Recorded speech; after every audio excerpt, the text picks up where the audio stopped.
Hi hello what's up, मैं विकास नागर स्वागत करता हूं स्टडी आई यूपी पीसीएस प्लेटफॉर्म पर। आशा करता हूं आप सब लोग अच्छे होंगे और मजे में भी होंगे।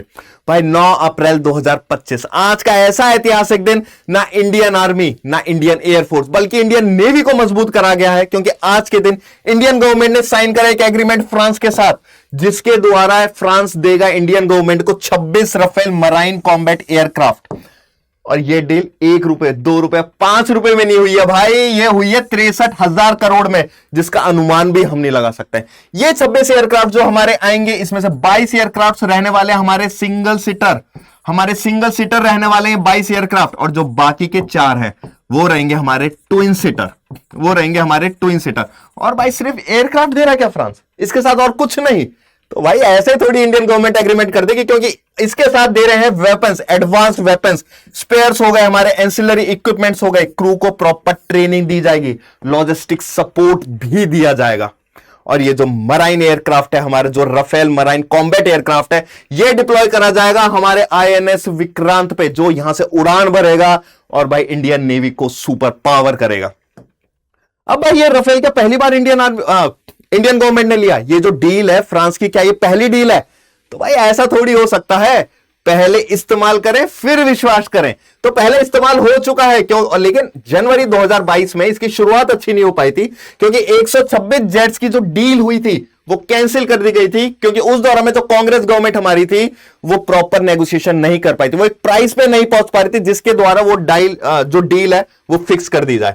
फिर उसके बाद आया हमारा मोदी मैजिक, 36 राफेल की डील हुई थी फ्रांस के साथ हमारी, और 2022-23 में वो अपना प्रॉमिस कंप्लीट कर चुका है। इंडियन एयरफोर्स को टोटल 36 राफेल्स मिल चुके हैं, और उसके बाद अप्रैल 2025 में, यानी आज के दिन 9 अप्रैल 2025 को भाई 26 राफेल हमारे इंडियन नेवी को मिल जाएंगे बहुत ही जल्द में। क्या कल परसों तरसों तो नहीं भाई, ये मिलेंगे 5 साल बाद। 5 साल का टेन्योर दिया गया है कि 5 साल के अंतर्गत ये राफेल्स हमारी इंडियन नेवी को मिल जाए।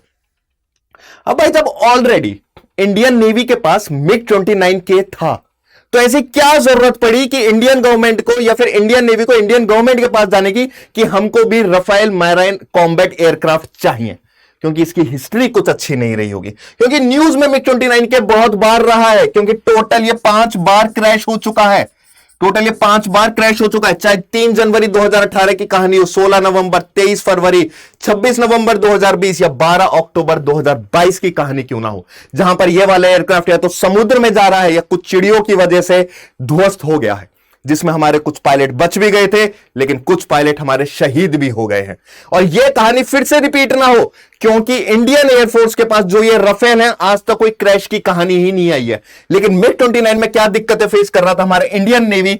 इंजन के इशू आ रहे थे, स्पेयर पार्ट क्राइसिस हो रही थी, स्पेयर पार्ट को रिकवर नहीं किया जा रहा था, रशिया मदद नहीं कर पा रहा था, कैरियर ऑपरेशन सिस्टम स्ट्रेन हो गया था, एवियोनिक्स आउटडेटेड हो गए थे, जहां पे नेविगेशन कम्युनिकेशन सिस्टम ठीक तरीके से काम नहीं कर पा रहा था। लेकिन ये दुखद के दिन भाई चले गए हैं, क्योंकि राफेल एम इंडियन नेवी को जल्द ही मिल जाएगा। लेकिन खास क्या है उसमें, ऐसी क्या खासियत है? तो खासियत है एक तो रिलायबल इंजन, क्योंकि इसमें है भाई ट्विन स्नेगमा M88 इंजन, जो भाई राफेल एम को ऐसा गोली की तरह लेकर जाएगा कि बस पूछो ही मत। और आज तक इसके साथ 0 क्रैशेस फेस हुए, कोई न्यूज नहीं आई है कि हमारा राफेल ध्वस्त हो गया है या कुछ एक्सीडेंट उसके साथ हो गया है, जो उसमें हमारी इंडियन एयरफोर्स के पास है अभी तक। इसमें है भाई एडवांस्ड एवियोनिक सिस्टम क्योंकि कैरियर पे अगर बाई चांस लैंड कर रहा है तो उसके ऊपर कोई भी प्रॉब्लम नहीं आएगी, ना एयरक्राफ्ट पे ना हमारे कैरियर पे, यानी ना ही आईएस विक्रांत पे, क्योंकि ये जो रहने वाला है ये थोड़ा सा लाइट वेटेड हमारा रहने वाला है। उसके बाद भाई वेपन से ये पूरी तरीके से लोडेड होगा, क्योंकि इस पर है मीटियोर मिसाइल, जिसकी स्पीड है 4 मैक। और सिर्फ ये एक ही नहीं है, राफेल एम के जो सुपर पावर्स है वो भी गिनवा देता हूं भाई। एवियोनिक सिस्टम, एडवांस नेविगेशन होगा, कम्युनिकेशन सिस्टम होगा, थ्रेट को चुटकियों में डिटेक्ट कर लेगा भाई। उसके बाद एसआर रडार इसका होने वाला है कि जो भी टारगेट्स होंगे, या ये ऐसा टाइप का रडार है कि कोई भी टारगेट होंगे, चाहे मल्टीपल टारगेट्स होंगे, तुरंत उसको लॉक करेगा और पूरी हाई एक्यूरेसी के साथ उस थ्रेट को एलिमिनेट कर देगा, हटा देगा अपनी मतलब अपने सामने से। फिर उसके बाद आता है हैवी आर्म्ड आर्मामेंट्स जो रहने वाले मिटियोर हमारे हो गए, multi mission air to air missile हमारे हो गए, स्कैल्प मिसाइल या एक्सोसेट एंटी शिप हो गए कि अगर सामने से दुश्मन की शिप भी आ रही हो तो भाई अब हमारे पास राफेल एम आने वाला है, तो बच के रहना, चाहे वो चाइना हो या पाकिस्तान हो या जो भी कंट्री हो इंडियन ओशन में जिसने कब्जा करने वाला है, वो ज्यादा टाइम तक नहीं रहेगा।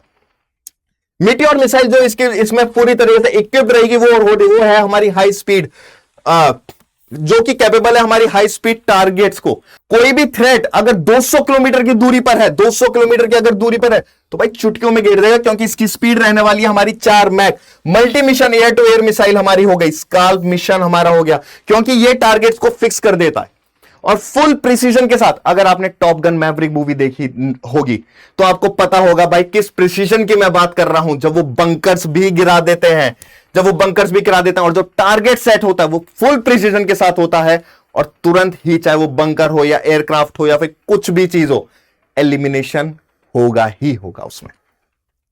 एक्सोसेट इसमें anti tank Exocet anti ship weapons इसमें होंगे, जहां पर ये सामने वाली दुश्मनों की जो शिप्स आ रही होंगी फुल्ली लोडेड हो गए, क्योंकि उनको नहीं पता भाई आईएनएस विक्रांत पे क्या खड़ा है, उसको भी ध्वस्त हमारी ये कर देगी। अब हमको पता है कि भाई चाइना बहुत पावरफुल है या फिर पाकिस्तान भी कहीं ना कहीं जोर मार रहा होता है, लेकिन इस राफेल का क्या फायदा होने वाला है, क्योंकि जो चाइना है इंडियन ओशियन में जो कब्जा करके रखी है वो ज्यादा टाइम तक अब नहीं रहेगा। चाइना के पास जो है वो J-15 है, J-15 एयरक्राफ्ट है। अब इससे भी सुपीरियर जो होने वाला है वो होने वाला है हमारा राफेल एम, जो सुपीरियर होगा हमारा लाइट वेट है गेटर, जो कि लाइटर वेट है, एडवांस टेक्नोलॉजी के साथ है और प्रूवन कॉम्बैट रिकॉर्ड भी है भाई इसके, क्योंकि ये ऑलरेडी फ्रांस इस्तेमाल कर रहा है अपना, है नहीं बहुत तगड़ा गिफ्ट। इंडियन गवर्नमेंट ऐसे ही एग्रीमेंट साइन नहीं करती है, क्योंकि अब इंडियन सिक्योरिटी भी बहुत ताकतवर होने वाली है और अच्छी तरीके से, जितनी आर्मी पावरफुल हो रही है, जितनी एयरफोर्स पावरफुल हो रही है, नेवी भी उतनी पावरफुल हमारी हो जाएगी। और अब कोई भी देश अगर इंडिया पे अटैक करने की सोचेगा तो 2 बार सोचना होगा। Thank you so much. Till then, take care.